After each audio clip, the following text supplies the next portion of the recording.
ஏன்டா இந்த விஜய தொட்டோம் நினைச்சு நினைச்சு நினைச்சு ஃபீல் பண்ண போறீங்க. குறி வைத்தால் தவற மாட்டேன், தவறுமானால் குறியே வைக்க மாட்டேன்.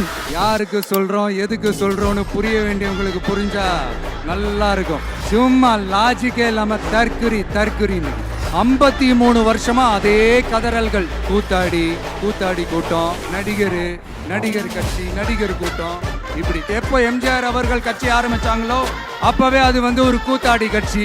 எப்போ எம்ஜிஆர் அவர்களுக்கு பின்னாடி அத்தனை மக்கள் திரண்டு நின்னாங்களோ அப்பவே அது ஒரு கூத்தாடி கும்பல். நடிகர் கட்சின்னு சொன்ன ஒருத்தர் அதுக்கப்புறம் எம்ஜிஆர் கூடயே போய் சேர்ந்துட்டாரு. இன்னொருத்தர் இவரெல்லாம் ஒரு ரவுண்டு தாங்க வருவாரு, 2வது ரவுண்ட்லாம் காணாம போயிடுவாருன்னு சொல்ல இன்னொருத்தர் அதுக்கப்புறம் போய் எம்ஜிஆர் கிட்டே போய் சேர்ந்துட்டாரு. ஸோ இந்த மாதிரி இவங்க 2 பேர் மட்டும் இல்ல, ஒட்டுமொத்த தமிழ்நாட்டு மக்களும் எம்ஜிஆர் அவர்கள் கூட தானே போய் சேர்ந்தாங்க. அதனால இது வரலாறு.